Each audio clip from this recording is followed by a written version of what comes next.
Hi everybody, Elin here. Today I come to you guys with my November wrap up, which is a little bit later than usual, but now it's time to do it. And I did read a total of 15 books in the month of November, which I'm quite pleased with because I was sort of reading I was a little bit slumpish. So I read Siege and Storm by Leigh Bardugo, which is book 2 in the series called Grishaverse or Shadow and Bone, or I don't even know what the series is called. But yeah, this is book 2. And this one I read with my friend Jamie, and we are planning to read the third book in December actually. But the first book is about Alina, and she finds out that she is a Grisha, which means that she had certain powers, and her powers happens to be very unusual, so a lot of people wants to take advantage of that and use her as sort of a weapon. And yeah, shit goes wrong from that pretty much. I did really like the second book. Not as much as the first book though, but I did give this book 4 out of 5 stars. And I also finally read and finished The House of Hades by Rick Riordan, and this is the 4th book in the Heroes of Olympus series, so I only have 1 book left. And as usual in Rick Riordan's books, you have a lot of mythology, and in this series is actually Greek and Roman mythology, which is really interesting because then you get to learn about both of them at the same time. And they have to solve a lot of problems.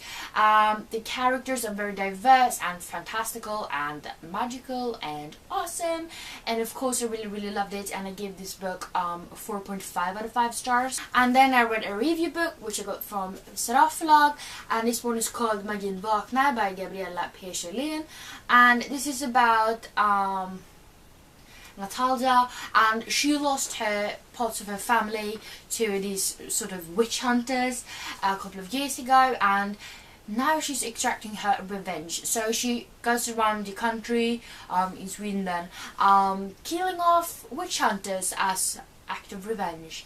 And she comes across a lot of problems when she's trying to take down the actual people responsible for murdering her mom and her sister.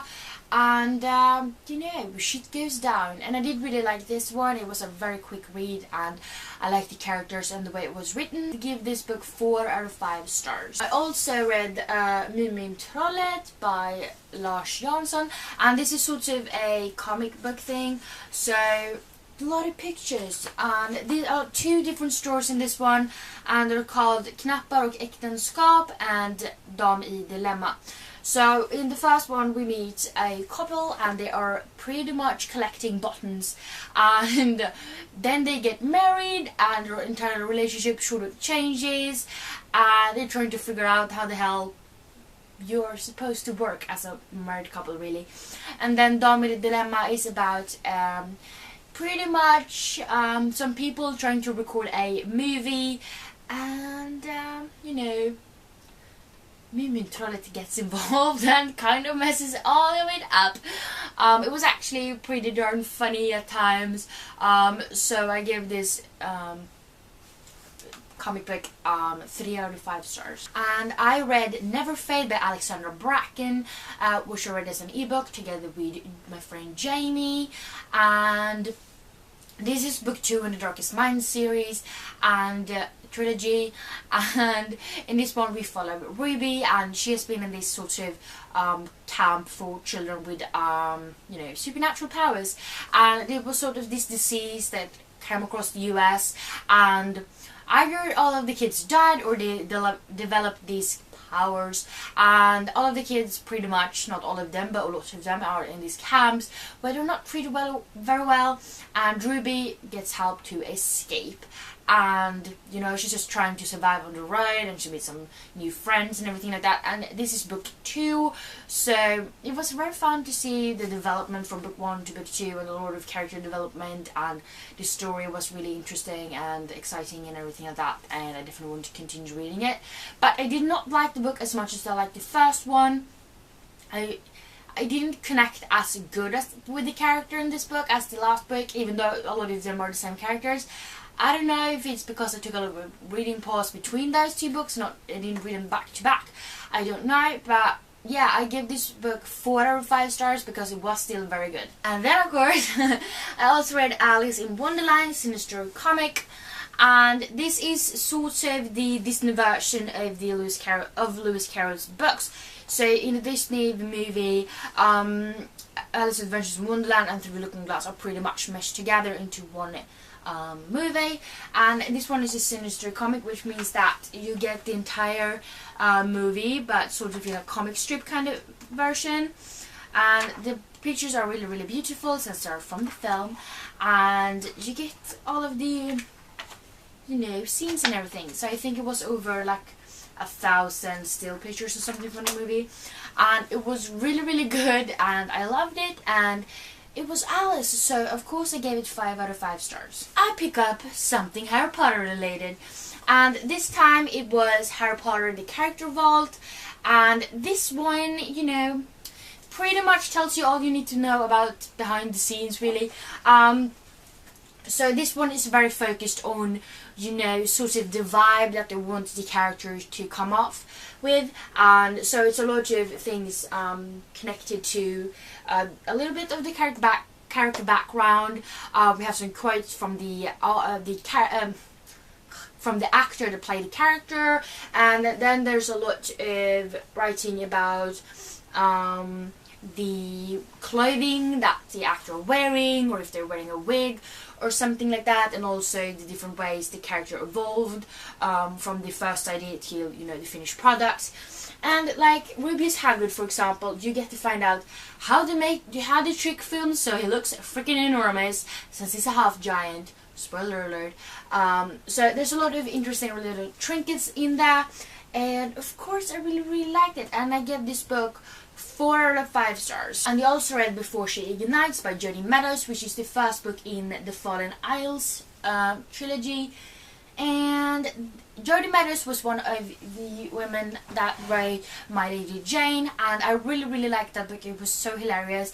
So I had a lot of high hopes with this one because, I mean, it's about the dragons, and then we have, what's her name, Mira or something like that. And her, when she was born, there was this treaty made between the different isles, and it was named after her.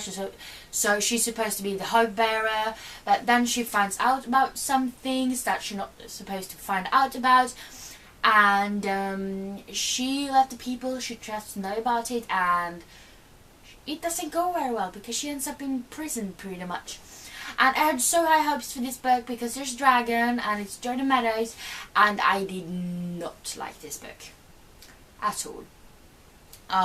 Mira was like one of the most annoying characters I have ever read about, like, honestly. And I mean, she was pretty much, you know, she very, very obsessed with the way she looked. If she got any injuries to her face, she was constantly thinking like, oh no, my perfect face, that's the only thing I have going for me. No, nobody will listen to me, no one will want to look at me, and blah blah blah blah. And everything came back to her mother like, oh, now you ain't perfect anymore, blah, blah. It was so freaking annoying, and I just couldn't stand it. And also I didn't feel like a lot was happening. Like, it was very kind of dull. And like I said, I do read a lot of Harry Potter related books when I'm feeling slumpish.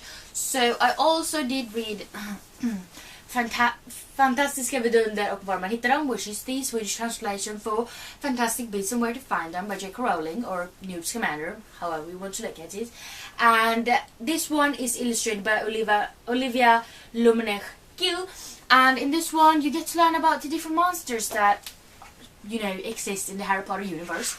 And I love reading about the different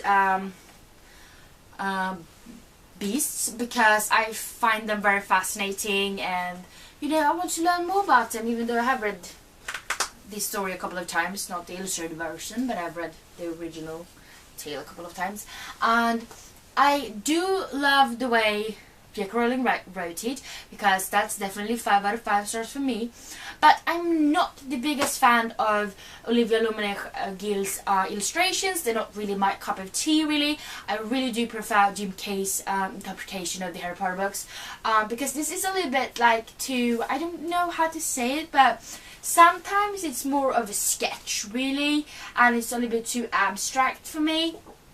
And then there's some pictures that look absolutely amazing as well, but some of them are a little bit too abstract for me. And sometimes it's even in the description of the beast saying like, oh, it becomes about 30 meters when it's grown up, like one of the dragons.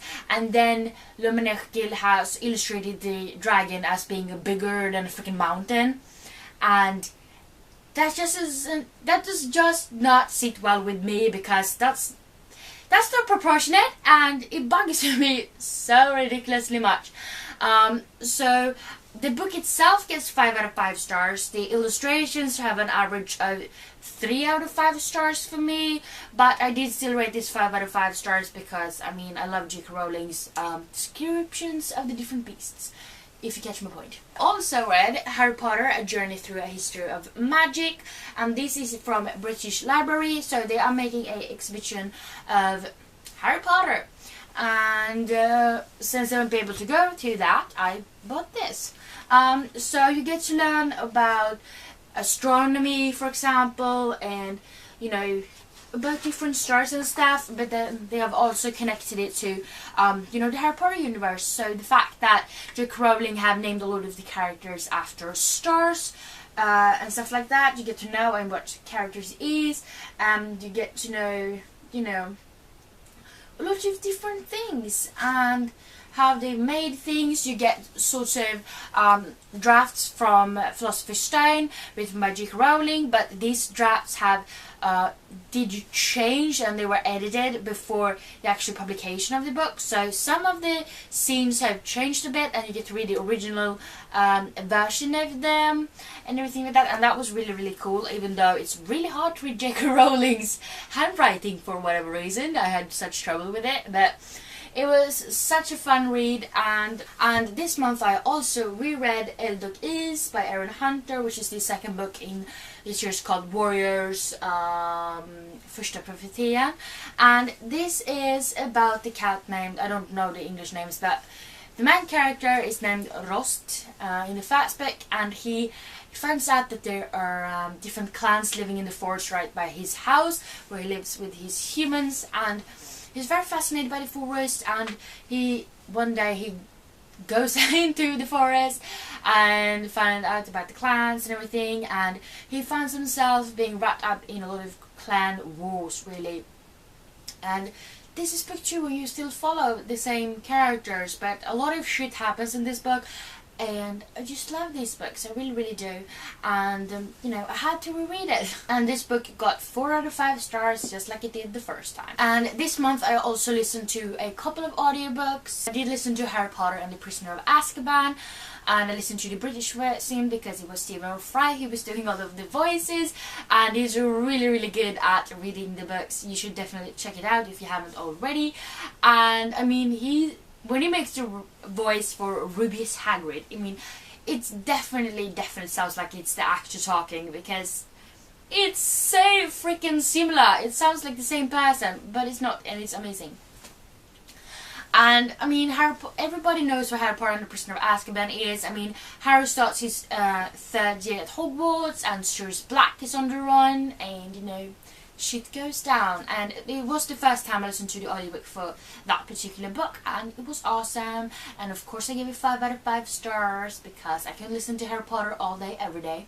And then of course I also listened to Harry Potter and the Goblet of Fire, also read by Stephen Fry, but you know, written by J.K. Rowling, as you all know.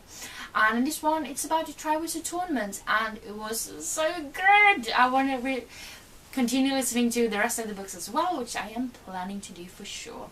The Goblet of Fire I also gave 5 out of 5 stars, which surprises no one. And then I also listened to All the Boys I've Loved Before by Jenny Han, and in this one you meet Laura Jean, and she has this hat box where she has kept all of her letters to all the boys she's loved before, which is a couple. And one day those letters are mysteriously sent out, and the guy she's written to actually receives their letters, and that turns into some very awkward conversations on Laura Jean's part. And I did really like this one. I mean, it was very cutesy, even though it was very obvious who sent out the letters. It was very cutesy and it was very funny and everything like that. And I gave this book 4 out of 5 stars. And then I also listened to P.S. I Still Love You, which is book 2 in the Lara Jean trilogy. Or I don't really know if it's the trilogy's Lara Jean, but we're gonna call it that. Maybe it's called To All the Boys I Loved Before. Yes, I think that's it. Anyways, it was the second book, and I feel like, I mean, Lara Jean was a little bit annoying in the first book, but I could live with it. But then in this book, she was so like jealous, and she wanted people to be jealous of her. She didn't trust anybody. She acted like she was 12 years old. It was very, very annoying. And so it went from the first book getting 4 stars from me to the second book 2.5 stars, and that was like kind of a nice, like very nice kind of rating, because I did not like it very much. But yeah, so I felt that the reading went quite fine. It's not the 23 books I read in October, but we'll live. Anyways, I hope you liked this video, and if you did, please don't forget to give me some thumbs up, and also don't forget to subscribe to my channel by clicking the button down below, and also don't forget to click the little bell icon so that you're 100% sure that you're getting a notification for when I upload new videos. I hope we see each other next time. Bye!